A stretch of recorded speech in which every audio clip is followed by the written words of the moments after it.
नमस्कार साथियों, PIB daily discussion series के अंदर आपका स्वागत है। और आज हम 12 मई 2026 की पीआईबी का डिस्कशन करेंगे। और एक सवाल बच्चे का था कि जीएस 1, 2 और 3, 4 के अलग अलग सेग्रीगेट करके हम कर सकते हैं। तो उसको अभी 2-3 दिन के अंदर हम शुरू कर देंगे। अलग अलग मैं बताता रहूँगा कि ये टॉपिक यहाँ से आएगा। और आज दो टॉपिक बहुत इंपॉर्टेंट है। विकसित भारत जी राम जी से संबंधित है, उसकी अधिसूचना जारी कर दी गई है। और दूसरा है मिशन सेहत से संबंधित। चलिए आज के सेशन की शुरुआत करते हैं। पहला टॉपिक है विकसित भारत जी राम जी से संबंधित। विकसित भारत गारंटी फॉर रोजगार एवं आजीविका मिशन ग्रामीण। पहले क्या है कि एक मनरेगा एक्ट आया था। मनरेगा एक्ट आया था 2005 के अंदर। Mahatma Gandhi national rural employment guarantee act 2005, जिसका पहले नरेगा था और 2009 के अंदर इसको मनरेगा कर दिया गया था, इसका नाम चेंज करके। उसके अंदर 100 दिन का रोजगार दिया जाता था, 100 दिन का गारंटी पूर्ण रोजगार, कि एक वित्तीय वर्ष के अंदर सरकार 100 दिन का रोजगार देगी। लेकिन अब उसको बढ़ा के 125 दिन कर दिया गया है। उसके अलावा जैसे 60 दिन तक जो कृषि वाला सीजन चलता है, उस टाइम पे यदि सरकार रोजगार को रोकना चाहे तो उस टाइम पे रोक सकती है। लेकिन 125 दिन तो कंप्लीट करने ही होंगे एक वित्तीय वर्ष के अंदर, किसी को गारंटी युक्त रोजगार देना ही पड़ेगा। फिर उसके अलावा जैसे महिलाओं के लिए सुरक्षा है, 5 साल से कम के बच्चे हैं, यदि 5 से ज्यादा बच्चे यदि 5 साल के होंगे एक ही जगह पे, तो उनके लिए अलग से एक महिला सुपरवाइजर टाइप में ऐसे नियुक्त की जाएगी। उसको भी वो देखभाल करेगी बच्चों की, और उसको भी भत्ता दिया जाएगा। फिर जैसे बेरोजगारी भत्ता वगैरह है, उससे संबंधित है कुछ पॉइंट। फिर उसके बाद में जैसे प्रधानमंत्री सुरक्षा बीमा योजना है, जो हमने कल देखी थी। तो सुरक्षा बीमा योजना के तहत भी 2 लाख तक के यदि मृत्यु हो जाती है उस टाइम पे काम करते हुए, या फिर दुर्घटनापूर्ण मृत्यु हो जाती है, तो ये सब ये दिए जाएंगे। ऐसे कई प्रोविजन है। तो सरकार ने क्या है कि 1 जुलाई 2026 से इसकी शुरुआत करने की अधिसूचना जारी कर दी है कि 1 जुलाई 2026 से मनरेगा एक्ट है वो खत्म हो जाएगा, उसके जगह विकसित भारत जी राम जी आ जाएगा। फिर इसके अंदर और क्या क्या है पॉइंट हम देख लेते हैं। जैसे 125 दिन का रोजगार, गारंटी पूर्ण रोजगार दिया जाएगा प्रत्येक वित्तीय वर्ष। और जैसे मान लो कि 30 दिन शुरू के 30 दिन है, एक वित्तीय वर्ष की शुरुआत हुई, तो उस टाइम पे लोग जैसे पिछले साल 125 दिन या 100 दिन, 125 या 100 दिन पूरे कर चुके हैं। 100 दिन जैसे मनरेगा के तहत होंगे, या अब ये चेंज हो जाएगा तो 125 हो जाएगा। तो 125 दिन का रोजगार पूरा कर चुके हैं वो। तो अगले जैसे वित्तीय वर्ष शुरू होगा तो उस टाइम पे मारामारी होगी कि रोजगार चाहिए। तो शुरुआत के 30 दिन तक यदि सरकार रोजगार नहीं दे पाती है, तो उसके लिए तो 1/4 जितनी रोजगार जितना तय किया गया है, रोजगार भत्ता जितना होगा, मजदूरी तय होगी, तो उसका 1/4 आपको बेरोजगारी भत्ता दिया जाएगा। और यदि 30 दिन के बाद में भी सरकार जनरेट नहीं कर पा रही है, तो उसके लिए 1/2, मतलब जितना आपका रोजगार मजदूरी तय की गई है उसका 1/2 दिया जाएगा। फिर एक कृषि सीजन के अंदर जैसे राज्य है, तो वो कृषि सीजन जैसे 60 दिनों तक है ना, उसको रोक सकते हैं। और उसके बाद में 125 दिन तो पूरे करने ही होंगे, क्योंकि क्या है कि सारी जो लेबर है तो वो कृषि क्षेत्र के अंदर लग जाती है, तो उनके लिए अतिरिक्त रोजगार जनरेट हो सके, उसके लिए सरकार ने ये प्रोविजन किया है। फिर आगे चलते हैं हम। अब इसके अंदर ये है कि कौन कौन से कार्य हैं उनको प्राथमिकता दी जाएगी। विकसित भारत जी राम जी है, उसके अंदर कौन कौन से थीमेटिक एरियाज हैं उनके अंदर प्राथमिकता दी जाएगी। जैसे वाटर सिक्योरिटी से संबंधित कोई काम है तो उनको प्राथमिकता दी जाएगी, जैसे सिंचाई हो गई, या फिर कोई तालाब है तो उसको बनाना है, या फिर कोई भूजल है तो उसके संरक्षण के लिए कोई आप एक इंफ्रा तैयार कर रहे हो, तो उसके लिए ये वाटर सिक्योरिटी से संबंधित जो भी हैं उनको प्राथमिकता दी जाएगी। फिर रूरल इंफ्रास्ट्रक्चर, जो ग्रामीण अवसंरचना के लिए कुछ जैसे रोड बन रही है, स्कूल बन रहा है, आंगनवाड़ी वगैरह बन रही है, या स्वच्छता कार्यक्रम वगैरह चल रहे हैं, तो उनके लिए उनको भी प्राथमिकता दी जाएगी। फिर लाइवलीहुड, जैसे कि भंडारण सुविधाएं हैं, बाजार है, फूड प्रोसेसिंग है, और फिशरीज है, मत्स्य पालन है, तो इससे संबंधित यदि कोई इंफ्रा आप डेवलप कर रहे हो तो उसको प्राथमिकता दी जाएगी। क्लाइमेट के लिए जैसे मान लो कि बाढ़ आ गई है तो उसके लिए मेड़ लगानी है आपको समुद्री एरिया के ऊपर या फिर कुछ ऐसे नदियों के ऊपर, तो उसके लिए यदि आप काम कर रहे हो तो उसको प्राथमिकता दी जाएगी। इस तरीके से ये प्राथमिकता वाले क्षेत्र हैं। फिर आगे हम देखते हैं टेक्नोलॉजी का एडॉप्टेशन किया गया है कि मतलब टेक्नोलॉजी का यूज लिया जाएगा। जैसे बायोमेट्रिक है, बायोमेट्रिक का यूज लिया जाएगा ऑथेंटिफिकेशन के लिए, जियो टैगिंग की जाएगी, आप कितना काम कर रहे हो उसकी टैगिंग वगैरह के लिए जियो टैगिंग की जाएगी, फेस ऑथेंटिफिकेशन होगा, फिर रियल टाइम डैशबोर्ड होगा कि रियल टाइम में कितना काम हुआ है वो सब डैशबोर्ड के ऊपर दिखाया जाएगा। इस तरीके से क्या होगा कि एक डीबीटी है, डीबीटी के थ्रू दिए जाएंगे पैसे। इस तरीके से ये टेक्नोलॉजी का यूज लिया जा रहा है। फिर जवाबदेही है, जैसे मतलब कि एक सोशल ऑडिट होती है तो वो जरूरी कर दी गई है। समाज की भागीदारी को सुनिश्चित करने के लिए सोशल ऑडिट की काम सही से हो रहा है या नहीं हो रहा है उसके लिए कि समाज की भागीदारी सुनिश्चित की गई है। फिर जनता बोर्ड है कि जनता बोर्ड ये होता है कि एक पट्टिका होती है और उसके ऊपर डैशबोर्ड होता है, उसके ऊपर मजदूरी कितनी होगी, कौन कौन सा काम कहाँ कहाँ पे है, वो सब कुछ लिखा हुआ होगा। तो इससे क्या होगी, जवाबदेही बनेगी।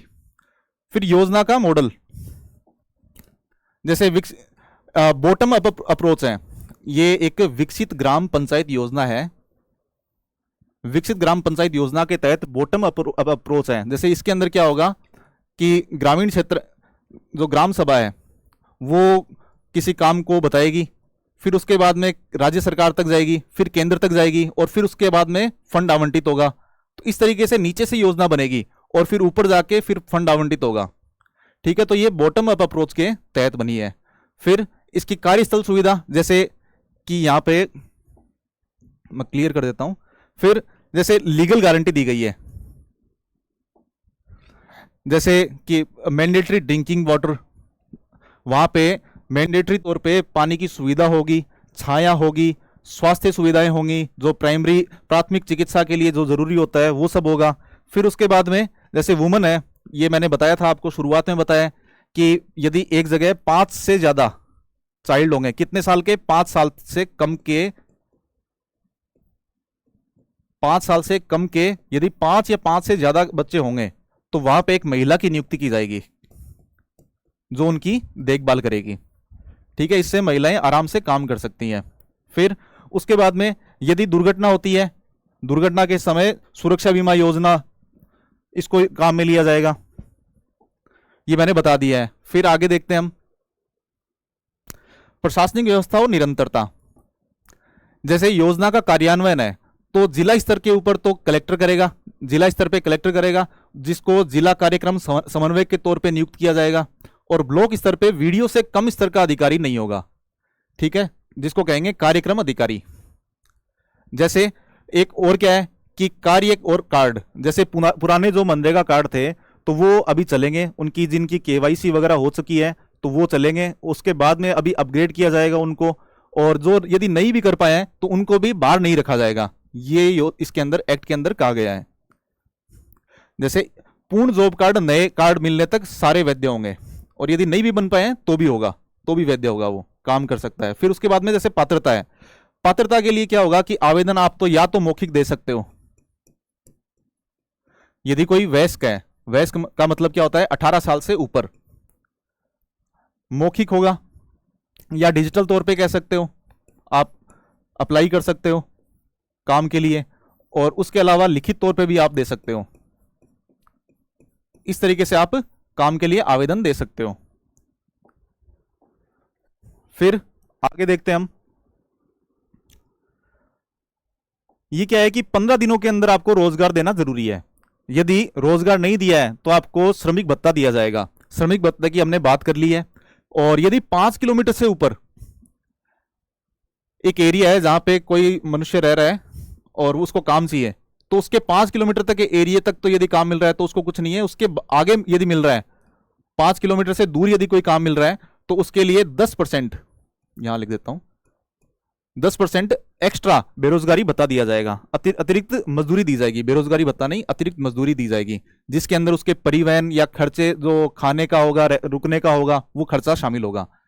फिर जैसे नई दरें लागू होंगी, जैसे धारा 10 के तहत अभी क्या है कि जो नई दरें हैं वो लागू होंगी, और तब तक ये पुरानी वाली जो मनरेगा वाली दरें हैं वही लागू रहेंगी। उसके बाद में भुगतान है तो साप्ताहिक, और मैंने बताया कि साप्ताहिक और ज्यादा से ज्यादा 2 सप्ताह, और यदि 15 दिन से ऊपर हो जाता है तो उसको हर दिन का 0.05% दिया जाएगा, मुआवजा दिया जाएगा। फिर आगे देखते हैं इंप्लीमेंटेशन एंड मेथोडोलॉजी। जैसे कि ग्राम पंचायत की भूमिका क्या होगी, कि ग्राम पंचायत है वो पंजीकरण वगैरह करेगी, आवेदन प्राप्त करेगी, कार्यों का निष्पादन करेगी, रिकॉर्ड वगैरह रखेगी, और विकसित ग्राम पंचायत योजना है उसके तहत जिम्मेदारी लेगी। ये ग्राम पंचायत के काम है। तो ये विकसित ग्राम पंचायत योजना है, हमने देख लिया कि जो विकसित भारत 2047 है, तो उसमें सहयोग करने के लिए ग्राम सभा की अनुमति के द्वारा फिर ऊपर से ऊपर जाएगा, जो बॉटम अप अप्रोच के तहत हम काम करेंगे इसमें। फिर इसके अंदर मशीनों का यूज नहीं लिया जाएगा, जिससे कि मजदूर हैं तो उनकी जो मैन पावर है उसकी जरूरत नहीं होती, उसकी कमी करता है। ऐसे काम करने के लिए जो मशीनें यूज होती हैं उनका यूज नहीं लिया जाएगा, और ठेकेदारी पे भी नहीं दिया जा सकता, इसको ठेकेदार का भी निषेध है। फिर आगे देखते हैं हम सामग्री व्यय, मतलब मटेरियल एक्सपेंडिचर। जैसे कि 40% तक सरकार है वो मटेरियल को मतलब सामग्री पे व्यय कर सकती है, और 60% है वो रोजगार पे व्यय करेगी। फिर उसके बाद में जैसे इसका ढांचा दिया गया है कि राज्य और केंद्र का अनुपात क्या होगा इनके वितरण का। पहले तो क्या था कि 100% केंद्र सरकार ही देती थी, अब इसको केंद्र और राज्य दोनों के अंदर बांट दिया गया है। जैसे 60-40 है एक तो, और जो पूर्वोत्तर और पहाड़ी राज्य हैं तो उनके लिए 90-10 है, और जो केंद्र शासित प्रदेश हैं तो जिसके अंदर केंद्र सरकार ही सारा कुछ करती है तो उनके लिए 100% केंद्र सरकार देगी। इस तरीके से इसका एक वित्तीय बंटवारा कर दिया गया है। अब राज्यवार आवंटन है कि केंद्र सरकार द्वारा निर्धारित वस्तुनिष्ठ मापदंडों के आधार पर फंड आवंटित किया जाएगा, कि राज्यवार आवंटन किया जाएगा अलग अलग, और सरकार केंद्र राज्य सरकार है तो वो भी इसके साथ में देंगी। तो इससे क्या है कि एक समन्वय और विशेष सहायता, जैसे एकल योजना केंद्र और राज्य हैं दोनों मिलके ना जुड़ के काम करेंगे इसके अंदर। और जैसे प्रधानमंत्री आवास योजना है जो ग्रामीण वाली, उसके तहत भी आप 90 से 95 दिन तक इनको रोजगार दे सकते हो। जैसे प्रधानमंत्री आवास योजना के तहत कुछ घर वगैरह बनते हैं तो 90 से 95 दिन उसके तहत भी आ सकते हैं, ठीक है। और डिजास्टर रिलीफ, जैसे कि मतलब कोई आपदा आ गई है, कोविड वगैरह इस तरीके से कोई आपदा आ गई है, तो उस टाइम पे आपको एक्स्ट्रा दिन भी बढ़ाए जा सकते हैं। जैसे पहले बढ़ाए गए थे और कोविड के टाइम पे बढ़ाए गए थे, वैसे आगे आगे जैसे 125 कर दिए थे, तो उसके बाद में भी आप ज्यादा कर सकते हो, 125 से भी ज्यादा कर सकते हो अब यदि आपदा होती है तो। इसके साथ में विकसित भारत जी राम जी योजना है तो वो समाप्त होती है। अब हम अगले टॉपिक पे चलते हैं। ये बहुत ही इंपॉर्टेंट योजना थी, इसको आपको हमेशा याद रखना है। ये जो फैक्ट हैं उनको याद रखना है। मैंने कोशिश की है कि सारे इंपॉर्टेंट फैक्ट हैं तो उनको इंक्लूड कर पाऊं, उसके अलावा भी कोई बचता है तो आप अपने नोट्स के अंदर ऐड करते रहना साथ में। फिर आगे हम देखते हैं जूट फसल सूचना प्रणाली से संबंधित। जो जूट की पटसन की फसल होती है, जूट या पटसन कहते हैं इसको, इसकी फसल होती है, तो इसकी निगरानी के लिए जो रिमोट सेंसिंग डेटा है,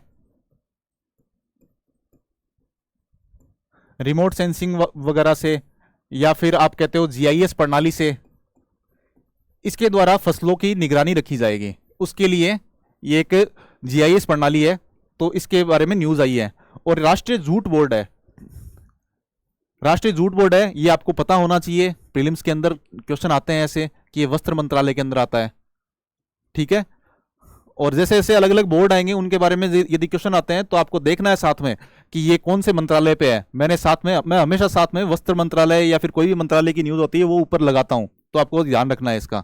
जैसे विकसित भारत जी राम जी है तो ये ग्रामीण विकास मंत्रालय है, उसकी योजना है, ठीक है। फिर आगे देखते हैं कि इसका उद्देश्य क्या है, कि रिमोट सेंसिंग और फील्ड डेटा का उपयोग करके जूट की खेती की निगरानी करना इसका उद्देश्य है। और इसके अंदर एक तो राष्ट्रीय जूट बोर्ड है, ये शामिल है, एक इसरो शामिल है, और एक भारतीय पटसन निगम है, ये शामिल है। ये 3 इसका सहयोगी एजेंसीज हैं, जूट कॉरपोरेशन ऑफ इंडिया। फिर आगे चलते हैं हम, प्रमुख डिजिटल उपकरण, ये 2 इंपॉर्टेंट है, एक तो भुवन जंप है और एक पटसन है। भुवन जंप ज्यादा इंपॉर्टेंट है कि ये किससे संबंधित है, सीधा सीधा क्वेश्चन आ सकता है प्रीलिम्स के अंदर। तो भुवन जंप है, ये जूट की खेती की निगरानी के लिए जो भूमि टैग दिए गए हैं उनके फील्ड डेटा संग्रहण के लिए मोबाइल ऐप है। ये भुवन जंप है, ये जूट से संबंधित है, इतना याद रखना आपको कि फील्ड डेटा है उनको संग्रहण करने के लिए ये एक मोबाइल ऐप है, ठीक है। फिर पटसन है, तो ये भी मोबाइल डेटा ऐप का उपयोग करके जूट का संभावित मूल्यांकन करने वाला एक वेब आधारित वेब पोर्टल है, ठीक है। इसे पटसन से तो हमें समझ में आ ही जाएगा, इसमें कोई वो नहीं है। फिर जूट बोर्ड है, राष्ट्रीय जूट बोर्ड है, तो ये इसकी कार्यान्वयन एजेंसी है, और ये स्मार्ट सैंपलिंग करना या रिस्क मैनेजमेंट करना या फिर ये है कि संस्थागत एकीकरण करना, इस तरीके से ये काम करती है। इसके अंदर सहयोगात्मक भूमिका होती है नेशनल जूट बोर्ड की। फिर अगला इंपॉर्टेंट टॉपिक है, ये भी इंपॉर्टेंट है, ये है मिशन सेहत से संबंधित। सेहत मिशन किसका है? कृषि और किसान कल्याण मंत्रालय है, और एक स्वास्थ्य मंत्रालय भी है इसके अंदर, हेल्थ मिनिस्ट्री है, वो भी इसके अंदर शामिल है। हुआ क्या है कि इसमें इसका पूरा नाम है science excellence for health agriculture transformation. सेहत की फुल फॉर्म है science excellence for health agriculture transformation. ये ICMR, Indian council of medical research, और Indian council of agriculture research, इन दोनों को मिला के, दोनों ने मिलके इस योजना को शुरू किया है। तो इसलिए मैं कह रहा हूं कि ये दोनों मंत्रालय इसके अंदर शामिल है, ठीक है, ये याद रखना है आपको। इसका उद्देश्य क्या है कि जैसे कृषि है और स्वास्थ्य है, ये दोनों एक दूसरे से जुड़े हुए हैं। जैसे कृषि है तो वो पोषण का भरण करती है, पोषण मिलता है उससे, और स्वास्थ्य है तो स्वास्थ्य का कृषि पे सीधा सीधा इंपैक्ट होता है। तो ठीक है, तो इसको हम देख लेते हैं कि इसके उद्देश्य क्या है। जैसे इसका उद्देश्य है कि कृषि पोषण और सार्वजनिक स्वास्थ्य के बीच समन्वय को मजबूत करना, ताकि कृषि क्षेत्र की प्रगति को ठोस स्वास्थ्य परिणामों में बदला जा सके। तो इसके अंदर 5 प्राथमिकता वाले मिशन है, इसको हमें देखना जरूरी है। जैसे ये मेंस के अंदर सीधा सीधा आप लिख सकते हो इसको, ये जो 5 हैं सीधा सीधा लिख सकते हो कि जैसे जैव संवर्धित बायोफोर्टिफिकेशन फसलें, कि जैव संवर्धित यदि फसलें होंगी तो कुपोषण से निपटने के लिए योगदान देंगी ये। फिर उसके बाद में जैसे एकीकृत कृषि प्रणाली है, कल हमने देखा था IFS, कल या परसों देखा था, इंटीग्रेटेड फार्मिंग सिस्टम, जिसके अंदर कृषि, पशुपालन, मत्स्य पालन, ये सब आएगा, बागवानी, ये सब आएगी। तो इससे क्या होगा कि किसानों की आय बढ़ेगी। व्यवसायिक स्वास्थ्य है, जैसे कि मतलब कृषि श्रमिक हैं तो वे स्वास्थ्य जोखिम जैसे कीटनाशक है वो उनसे है ना, उनको वो प्रभावित होते हैं।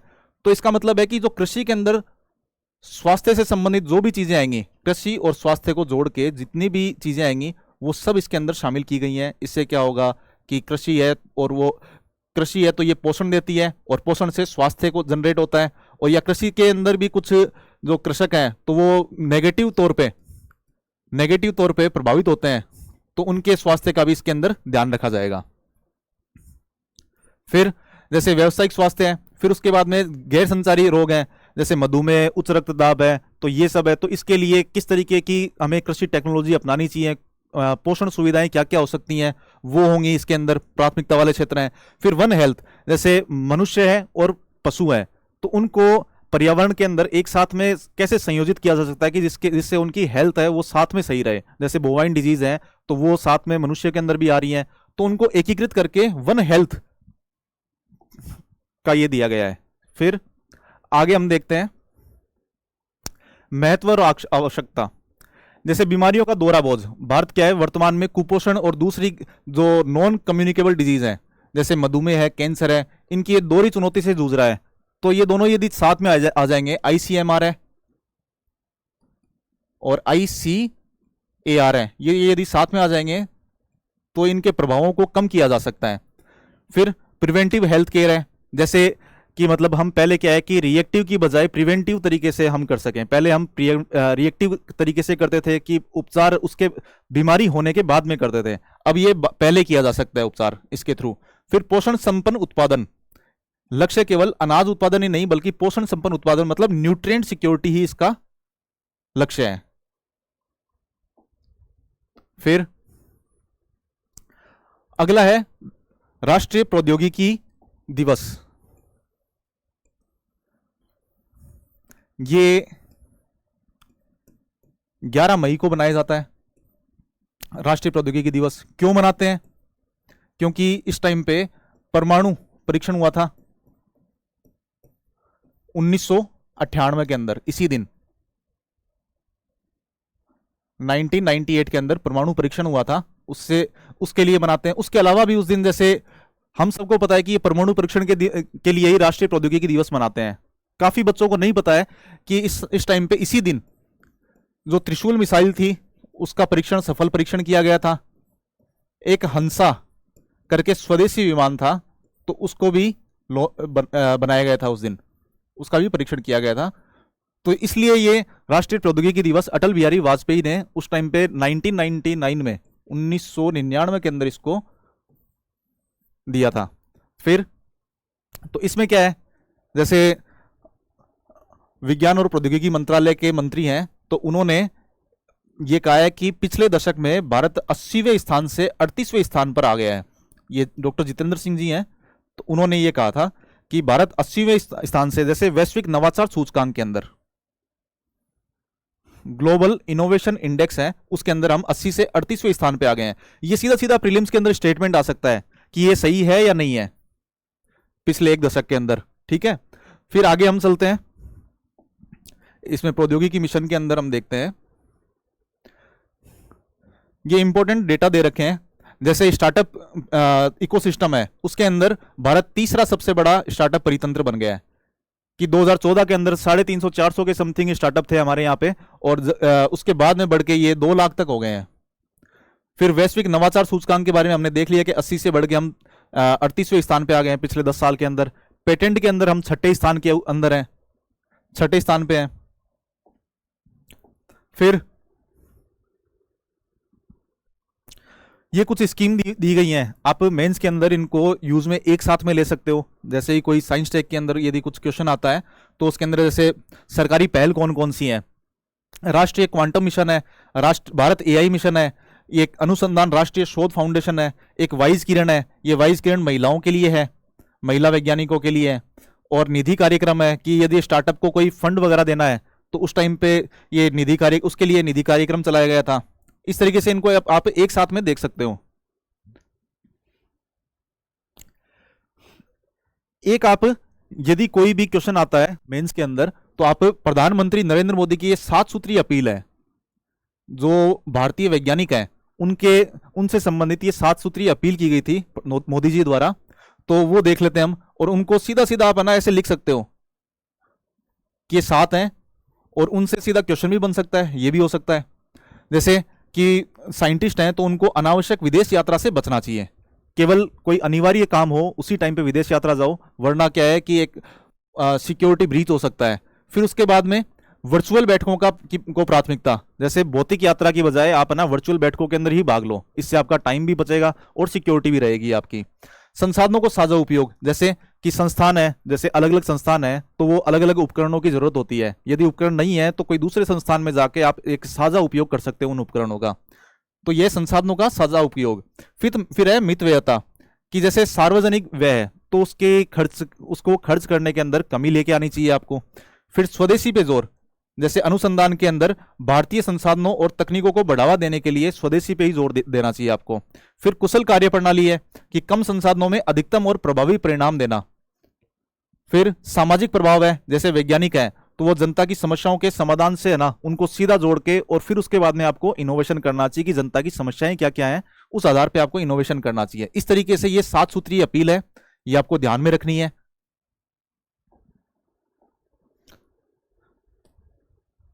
ठीक है, आज इतने ही थे, और कल वाले का आंसर है ए और ए। काफी बच्चों ने सही बताया। पहला क्वेश्चन विकसित भारत जी राम जी से संबंधित है, ये आप इंग्लिश में देख सकते हो, और इधर हिंदी में और इधर इंग्लिश में देख सकते हो आप। फिर आगे है अगला मिशन सेहत से संबंधित क्वेश्चन है, तो वो देख लो। फिर उसके बाद में 2 क्वेश्चन दे रखे हैं मेंस के, ये आप देख लेना। और हमारी ये एक ऐप है स्टडी विद डीजे, इस पे जाके आप कोई भी कोर्स परचेज करना चाहो तो वो कर सकते हो। अभी मई के अंदर या जून के अंदर शुरुआत के अंदर ही एक मेंस आंसर राइटिंग प्रोग्राम शुरू होने वाला है, तो जो बच्चे उसके अंदर एनरोल करना चाहें तो वो कर सकते हैं। आज का सेशन यहीं समाप्त करते हैं। Thank you.